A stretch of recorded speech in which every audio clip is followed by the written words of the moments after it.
Your reasons for listening to the show, well, those are your own. But just keep in mind that the views, information, or opinions expressed on the Tuttle Daily Podcast are solely those of the individuals involved and do not necessarily represent those of our sponsors. Yeah, it's called free speech, people. Nobody's forcing you to listen. Get ready for your daily dose of Tuttle. The all-time greatest intern/producer we've ever had, of course, Tuttle. Tuttle in Florida. From the Hobo Fish Camp, it's the Tuttle Daily Podcast. No wonder nobody likes you, Tuttle. Everything's a goddamn debate. Chill out. Drink a 7-Up. Eat a moon pie. Quit murdering people. Greetings and welcome to another edition of the Tuttle Daily Podcast. Hope you guys are enjoying your days so far. If you get a chance, go to my YouTube channel, youtube.com/Tuttle. If you haven't already subscribed, make sure you do that. And it's very important for you to hit that bell button, because when you hit that bell button, you're going to get alerted to any time I go live or I upload any brand new content. I like to interact with you guys. I like to engage with you. Can't take live phone calls, but there's two ways you can get a hold of me. You can email me, Tuttle@gmail.com. That's Tuttle with two D's, TUDDLE@gmail.com. Or you can leave me a voicemail, 407-270-3044. Coming up on today's show, they take a kidney out of a pig and put it in a human. Let's Go Brandon shows up on a traffic signal. And we're also going to talk about if guys take breakups harder than women. But the first story we're going to get into is talking about this kidney from a pig that has been transplanted into a human body. Now, I'm all for, medical advancements and stuff. I'm not a religious person, so I don't even know what this means when I say this, but are we trying to play God too much? We're just extending our lives more and more and more and more. Everybody is afraid of death. And I get it. Nobody wants to die. It's the unknown. It's a part of life. But are we going to come up with some type of problem? You know that the COVID-19 pandemic all started because of these zoonotic diseases. People eating, rare or weird bush meat, like bats, like they did in China. Or a spiny anteater or aardvark, whatever it may be. Yeah, what's going to happen when we start putting pig parts inside of human bodies? Is it going to make us susceptible to those type of diseases that those animals could get? I really do think they need to take their time and do their due diligence when it comes to this study. This is it.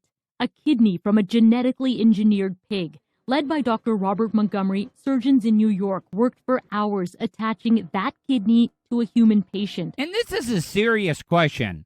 Why all of a sudden? Because I've heard, they use pig parts.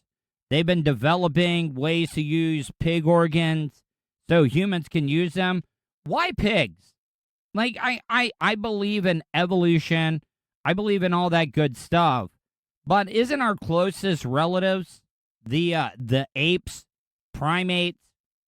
Why are we not taking their organs and using those in the body? What makes a pig so special? I mean, we're talking about the same animal that lays down in its own filth, will eat anything. They'll even eat humans. See, that's where a lot of people are mistaken. They think pigs are all cute and cuddly and everything. My dad told me about a guy up in the Gainesville area, an old farmer. He ended up having a heart attack while tending to his pigs in the pen. And by the time they ended up finding him, the pigs had already eaten all of his toes off, all of his fingers off, and already started working on his face. And if you haven't seen the movie Snatch that Guy Ritchie did, it had Brad Pitt, Jason Statham, had a really, really great cast. But you remember the guy, I forget the guy's name. Hell, anyways, he was talking about if you want to get rid of a body, you just got to starve pigs for a couple of weeks, and they'll go through a full human body if you had like a dozen or so pigs, and all the evidence is gone. You gotta go fishing through the pig poop just to get their teeth out. All the while asking the same question most of us would. When you put an organ from a pig into a human, is it going to do what it's supposed to do? In this case, the pig's kidney needed to rid the human body of waste, and remarkably, it did. I'm just going out on a limb here, and I would almost guess that this surgery, this transplant, is off the table for all practicing Muslims. And I'm not saying anything bad about the Muslim religion, but I also know, like, if I was Muslim and the only way that I could save my life is to get a pig kidney put into me, oh, yeah. I mean, I'm at least going to try it. Do I think it's going to do it? Am I going to have some other side effects and stuff? Am I going to be, like, smelling like bacon all the time? And what happens if you put a pig kidney or a pig organ in a cop? I mean, can you get away with calling a cop a pig at that point? Or what about women? We always, you gotta lay on the grenade for your buddy. Oh, yeah, I need you to, because you see that, because all the hot girls, they always keep one heavy set chick with them.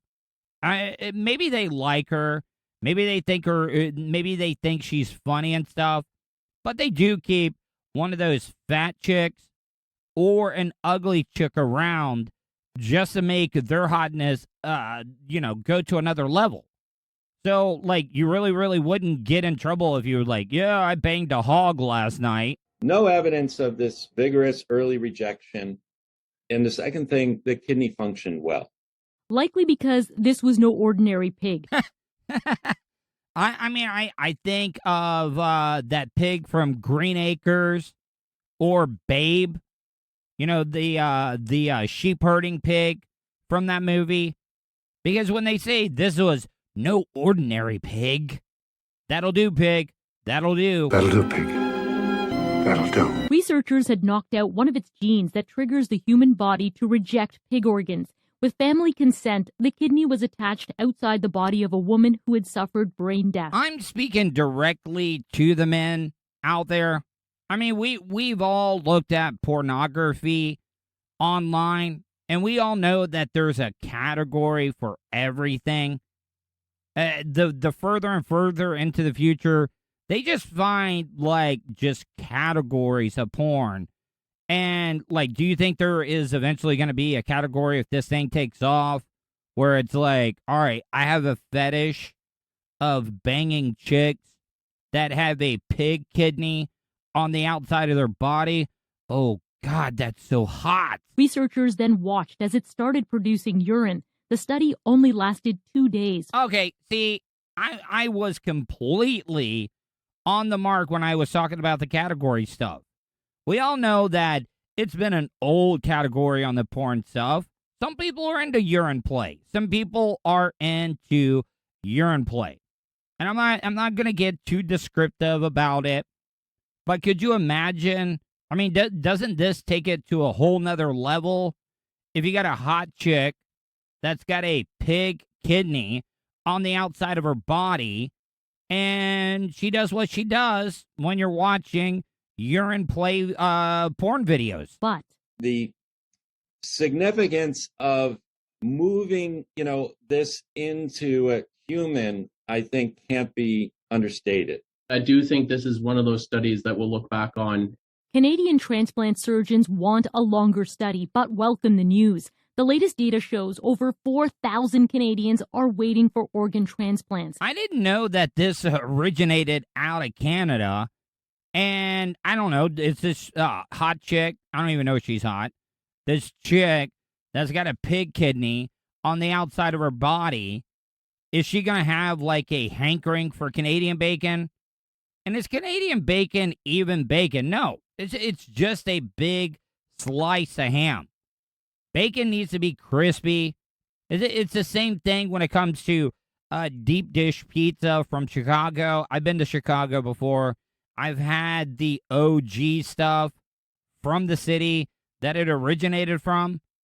And deep dish pizza is not pizza. It is just lasagna.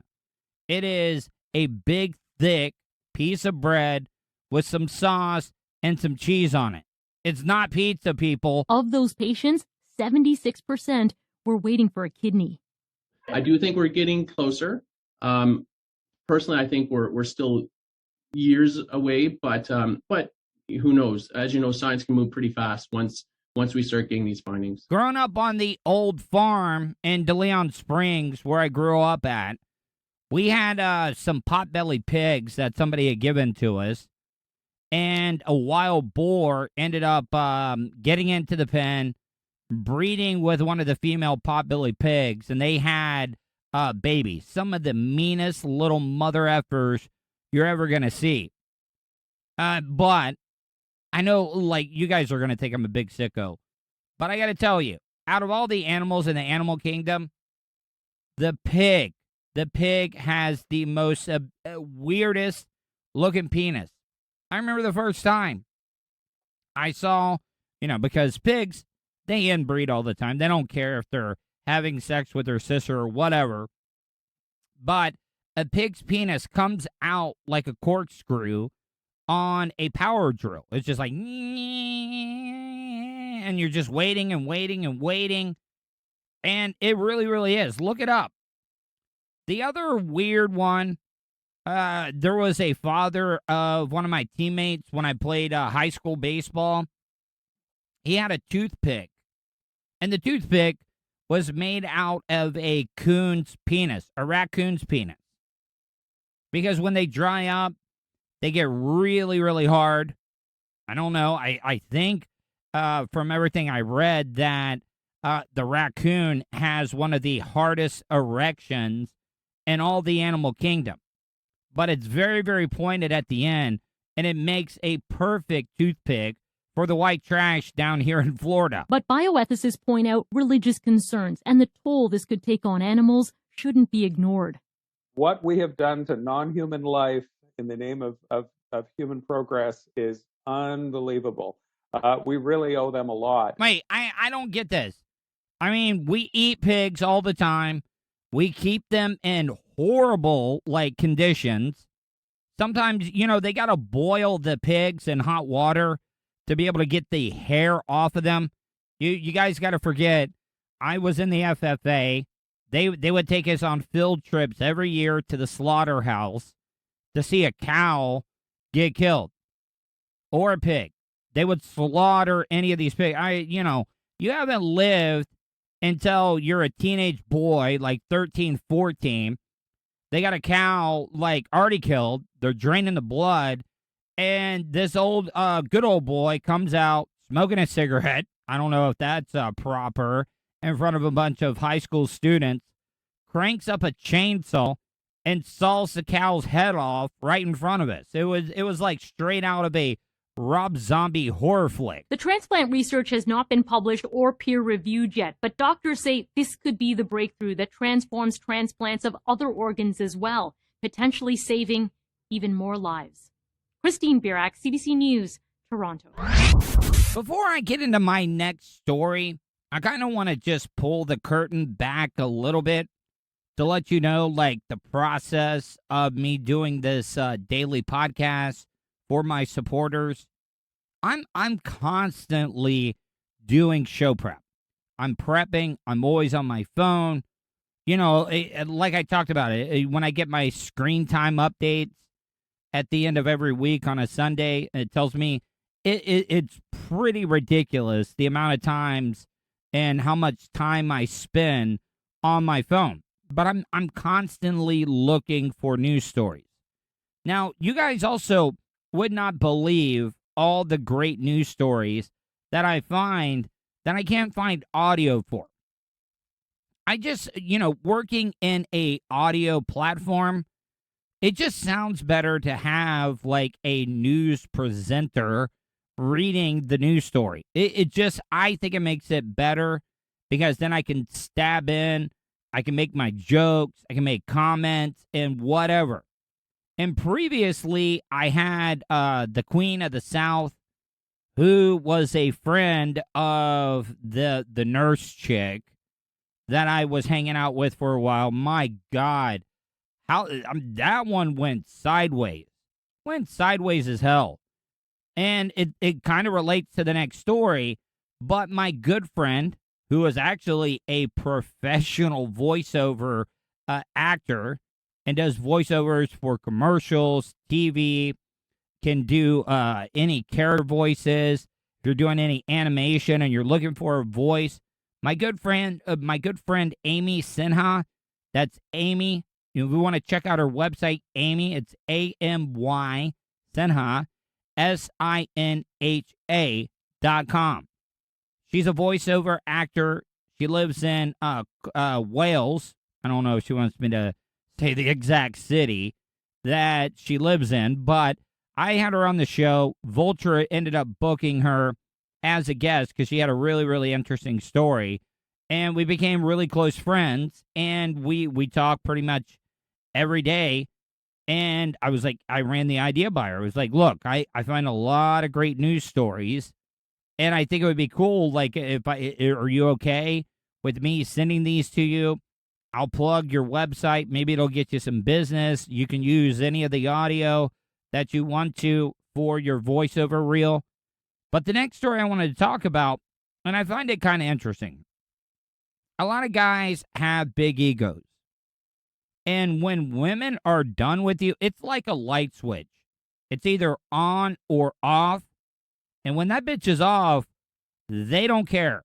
They have no emotions about you at all when that light goes off. Breaking up causes more emotional pain for men, while stereotypes typically paint women as the more emotional partner in any couple. A new study finds that's not the case when couples fall apart. Researchers from Lancaster University say men appear to experience more emotional pain and heartbreak when a relationship ends. I know a lot of guys will not admit this, but this story is 100% true. It is. This study is absolutely true. You want to know why? Because guys have egos. They do. And even if it's a chick that they don't like, when the sex gets cut off, yeah, it really is a kick in the nuts. But when a guy has feelings or emotions for a girl, and he's really, truly in love, when you meet that one chick that just, like, makes you feel weak in the knees every time she comes around, and she breaks it off with you, yeah, it is a big blow to the ego. And guys take that stuff personally. They start getting in their own heads. They're like, what's wrong with me? What did I do? Is my penis not big enough? Am I not in shape enough? Am I ugly? Is my style off? I mean, guys, when left alone and nobody around, man, we go into some deep, dark places. In an anonymous online forum involving 184,000 people posting about their relationship issues, study authors found that the number one problem is, as many might expect, communication. The study found that the most common thing people wanted to talk about in the forum was the emotional pain their problems caused, instead of the problem themselves. Unlike the stereotypes revolving around breakups, however, the team finds men were more likely to discuss the heartbreak ending a relationship caused than women. Study authors say this flies in the face of the perception that men are generally less interested in their romances. I'll give you a prime example. Because I got married in 2006, we didn't separate, me and my ex-wife, until 2014. So, and we had dated before that since 2002. So you guys got to realize, like, I was really into her. I was. And I don't want you guys to think I'm some type of player or not, but I lived a pretty sheltered life. I lost my virginity when I was 19, and I went on a pretty good run in my early 20s, working on the Monsters in the Morning at Real Radio 104.1 in Orlando. Like my wife, my ex-wife, I met her at a station event. She wanted to meet me. So, yeah, it was kind of easy. But I got to tell you, right after, oh, by the way, this shows you how much I was into her. I ended up waiting from 2002 until 2006 before I even had sex with her. And boy, was that a big mistake. But I was so in love with her at the time that, you know what? I'll wait. I will wait. Love makes guys do dumbass stuff. And she went up to New Jersey because some stuff had happened between us before she left. She went up to New Jersey for her sister's baby shower. And you know what I did? I just packed up my stuff and I left. Russ Rollins, the host at the time that I was working for, had a condo, and he was like, hey, do you want to use my condo? I was like, hell yes, I'm out. And I didn't even wait around. I just got out of there. But man, when I knew that I was finally over with, I hated her guts. Hated them. And now looking back on it, it was stupid of me to have that mindset, because we did have some good times. I'm not saying we talk all the time now, but we do still talk, because I was kind of a F up. A lot of the problems we had was because of what I did for a living. It was also because of my alcoholism. I didn't really drink, but like 1 or 2 times during the marriage. But man, it was bad, because that was a deal breaker for her. Drug and alcohol abuse, deal breaker. And you're like, oh, Tuttle, why would you bend over backwards or come groveling on your knees and give up, something that you want to do? And looking back on it, guess what?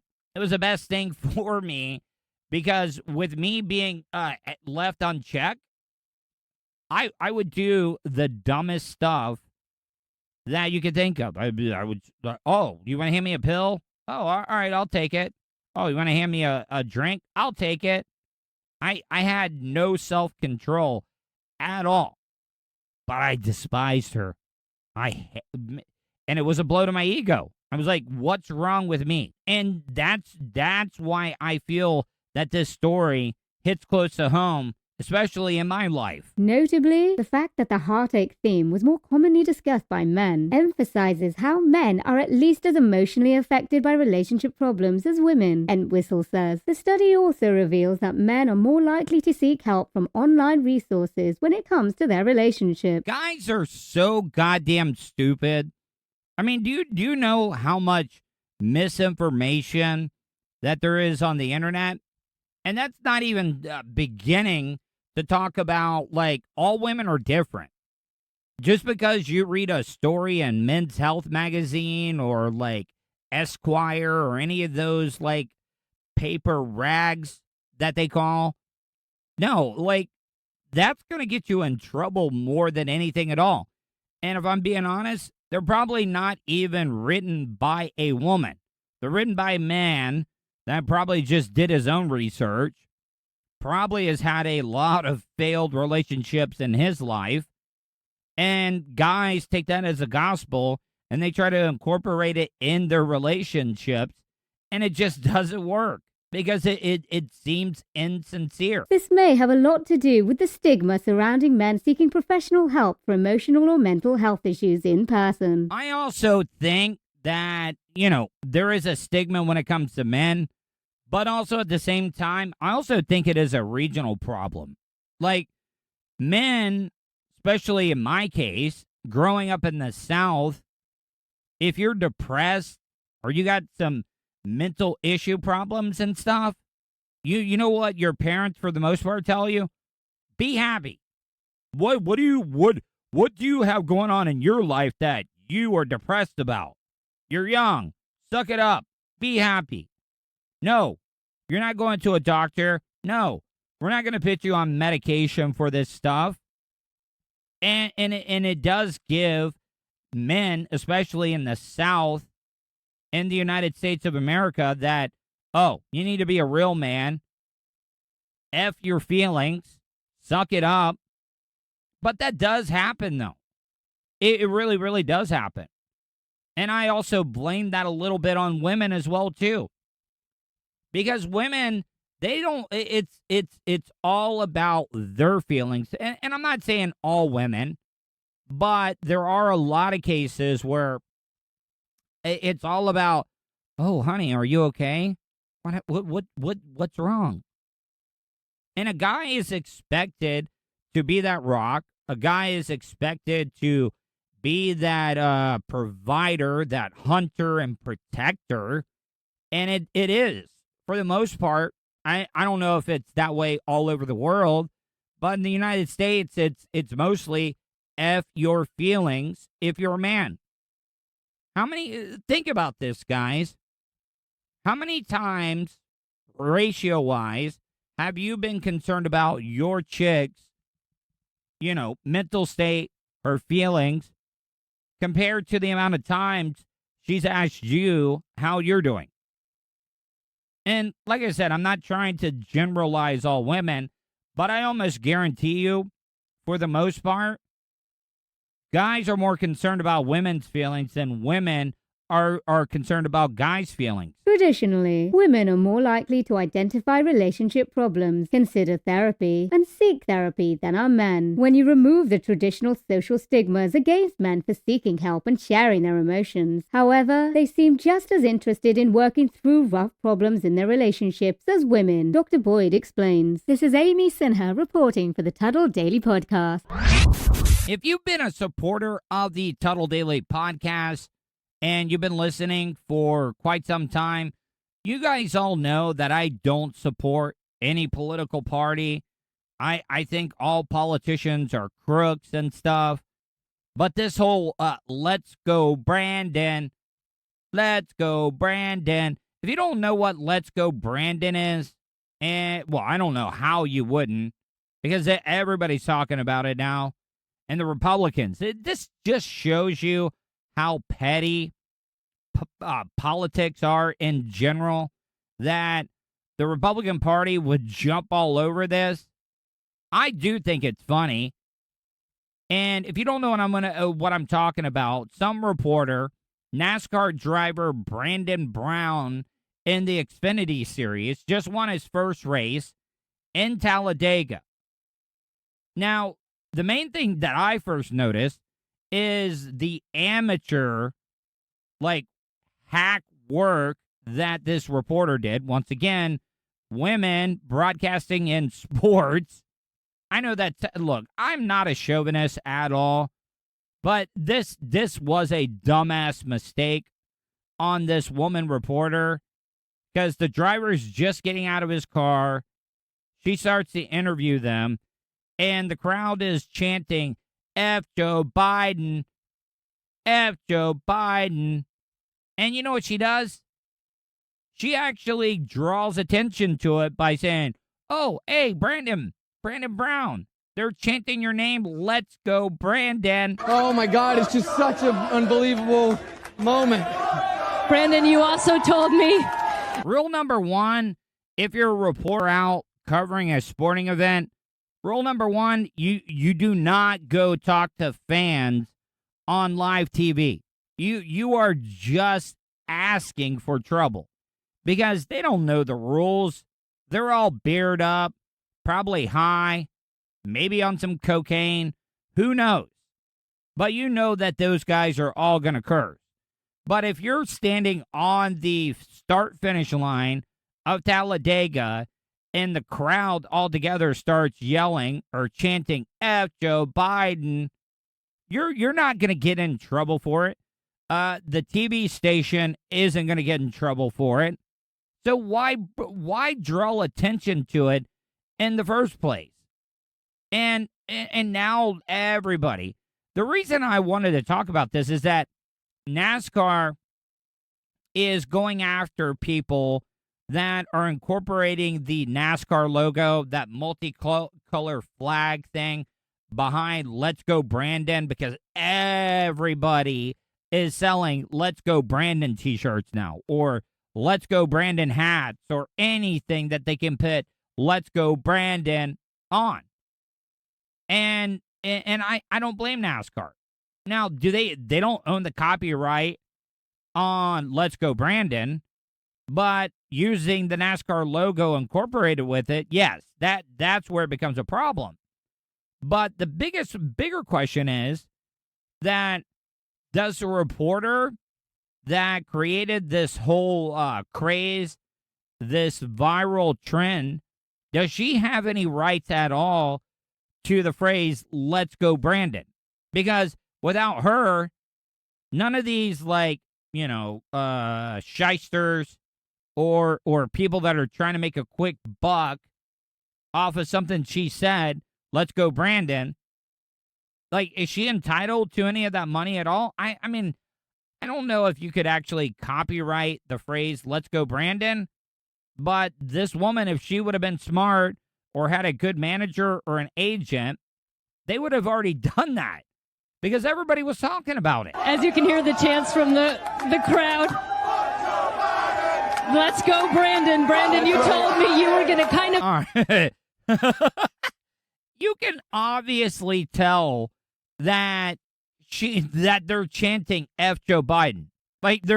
Look, I have been wearing headphones for 22 years of my past 22 years of my life, and I still have good enough hearing that I can tell that they're yelling and chanting F Joe Biden. Hang back those first two stages and just watch and learn. What did you learn that helped you there in those closing laps? Oh my God, it was learning how each line didn't stay to one. Everything shifted top to bottom so much that it was kind of like, okay, let's... The person I feel really, really bad for is Brandon Brown, because now nobody is going to remember his first win in the Xfinity Series. No, they're not going to remember that he won. Well, they will, because it's all going to be attached to the Let's Go Brandon thing.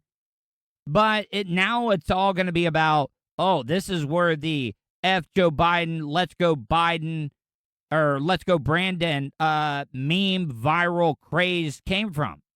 They're all not going to remember that this kid has been working all of his life to make it in the second highest division in NASCAR.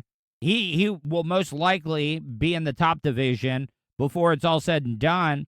But no, he is now a meme for the rest of his life. Just stay patient where we're at and hope for the best. And a lot of you guys are probably like, oh, Tuttle, this is way old. Why are you talking about it?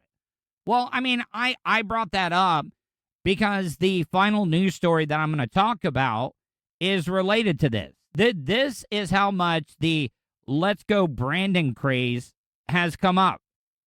You know those signs, the construction worker signs, it's like, speeding fines are doubled while workers are doing construction, road construction, and just giving you warnings about stuff coming up, or those signs over the interstate telling you about traffic alerts and stuff.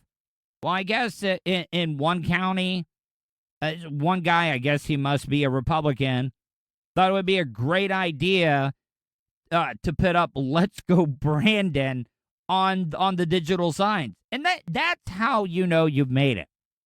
That's how you know you made it. And that's why I feel bad for Brandon Brown, the driver. Now, did the female reporter mean to do that? No. Do I think she's entitled to a little bit of money? I will almost guarantee you later on down the road, you're going to see a court case where this reporter is going to hire an attorney and is going to start suing people that are selling Let's Go Brandon merchandise. Guys, if you haven't heard the phrase, Let's Go Brandon, let me explain. It started earlier this month when a reporter thought that is what a large group of people were yelling after a NASCAR race. Once again, this is why I hate local news. Just call it how you see it. We all know, she knows that they were not yelling, Let's Go Brandon. She's such an amateur. She's such a greenhorn in the business that she thought, oh my God, FCC violation. I got to cover this. No, you can't stop a crowd of 100,000 people at Talladega, one of the biggest racetracks on the circuit, from yelling something. The best thing you could have done is just not draw attention to it. So let's not play like she thought that they were saying, Let's Go Brandon. She knew damn well they were yelling F Joe Biden. However, they were actually yelling a somewhat similar sounding expletive aimed at the president. And ever since then, Let's Go Brandon has taken off. Poke around social media and you'll see it all over. Donald Trump Jr. tweeted it. Wait. You're telling me that Donald Jr. had enough time to send out a tweet instead of doing a rail of cocaine off of a hooker's ass to be able to send out a Let's Go Brandon picture or a Let's Go Brandon tweet? I am absolutely shocked. Ted Cruz tweeted it. Football fans can be heard chanting it. In this tweet, Let's go Brandon! Did you guys hear how slow and how just kind of slowing down on the backstretch that crowd was chanting, Let's Go Brandon? What did they do? Take a bunch of GHB or heroin at their tailgate party? Because, man, they just seemed a little slow. Then, Thursday morning, Mitch McConnell's press secretary tweeted this, a picture of the message on one of those big road signs in Falls Church. And as seen in this other tweet, that first sign wasn't the only one. I don't think it's particularly helpful to the discourse right now. Let's be honest. I mean, how reliable are those roadside electronic billboards? I mean, how much are they really, really updated? You know how many times I've read them like, oh, congestion ahead, 2 miles. And there was absolutely nothing because they haven't updated it. Who knows the last time they updated it? It could have been from last night's rush hour traffic. Who knows? But I've also talked about this I-4 being... Oh, sorry. I just got done eating some German hot dogs. My mom came home the other day and was like, hey, son, I got us some fancy hot dogs. They're from Germany. I was like, okay, try them out. I'll eat some German sausage or hot dogs. I mean, call me old-fashioned, but I would rather just go for like a Nathan's Famous Original. You know, the ones that Joey Chestnut just chokes down every year on 4th of July. But I-4 is one of the most dangerous roads in the world, and it scares the hell out of me. You know how many times that I would be driving back to Tampa on a Sunday, and then they flash up there, be aware, wrong way driver ahead. Just as I'm about to go over a incline where you can't see over the other side of it. I know Florida is pretty flat, but I'm talking about the overpasses. So I'm just like, all right, I'm gonna get in the slow lane, and I'm going to just basically, just in case there's a wrong way driver, and then I see all the silver alerts. My God, living in the state of Florida with all the retired people that we have, I mean, you see that more than an Amber Alert, in my opinion. So 1 week from a hotly contested gubernatorial race, it's too close to call. How did this happen? Developer Mill Creek Residential owns the signs, and they told us in a statement, we were made aware this morning that someone had broken into the control cabinets on the electronic signs and changed the messaging. Oh, I mean, that's real convenient. It really is. I mean, that is the same excuse any celebrity that says something stupid on social media, the first thing they go to, oh, I was hacked. I mean, this is basically what this company is saying. City officials tell us they heard about it from plenty of early morning commuters. Stephen Mostow lives about 100 yards away. I have a pretty decent sense of humor, but it is a new, dangerous intersection, and the "Let's Go Brandon" is really a euphemism or something for a pretty obscene chant against the president. Maybe they should upgrade their security of their side. Come on, people.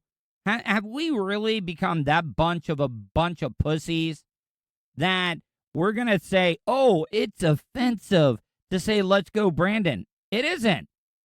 That's how you are taking it. That's how you're reading into it. There's nothing at all obscene about chanting "Let's Go Brandon."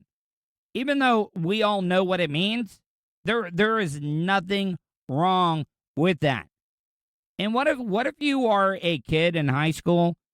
You know, like if your parents gave you an unfortunate name, and especially a first and last name that maybe rhymes, oh yeah, you're screwed.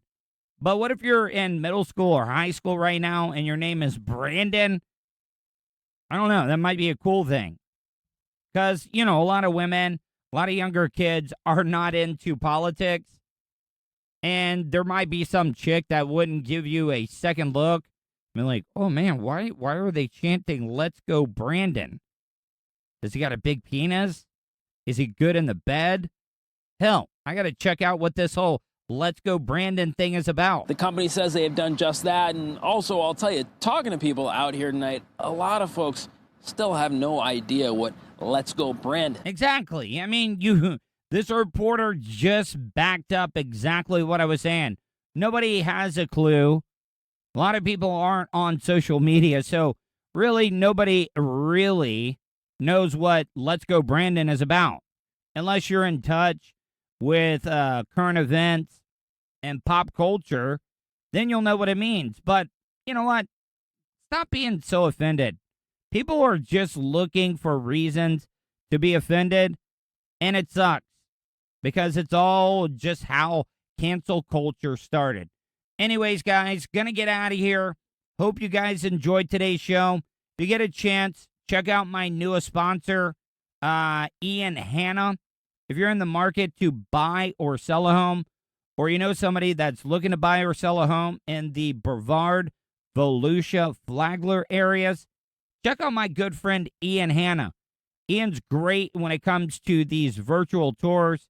He does a lot of drone photography, and that's, a lot of people want to be able to look at that stuff. A lot of people want to see it online before they even show up, so they're not wasting their time. So go to IanHannaHomes.com.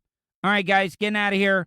Hope you guys enjoyed today's show. Hope you guys stay safe, and I will talk to you tomorrow. And that's the show for today. Thanks for listening to the Tuttle Daily Podcast. Hey, don't be a dickhead. Do us a favor. Like, share, and subscribe to the show. Also, check out the Tuttle category at 315live.com. The Tuttle Daily Podcast is brought to you by Starfire Transport, StitchYouUp.com, and PocketPairClub.com. Special thanks to show producer Vulture and co-host Sirach. Show voiceover services brought to you by jcvoiceover.com and The Little Cheese Show. Download and subscribe to The Little Cheese Show everywhere podcasts are found. If you want to help support the show, go to paypal.me/TuttleOnTheRadio. You have something you want to say? Tuttle@gmail.com or leave a voicemail at 407-270-3044. To follow all Tuttle social media, go to Tuttle.net. That's Tuttle with 2Ds.net. Thanks again for all your support, and we'll see you tomorrow on the Tuttle Daily Podcast. I get ignorant in normal situations. What you mean? What the fuck you mean? What are you talking about? Nigga, what the fuck is you talking about? Oh, shit!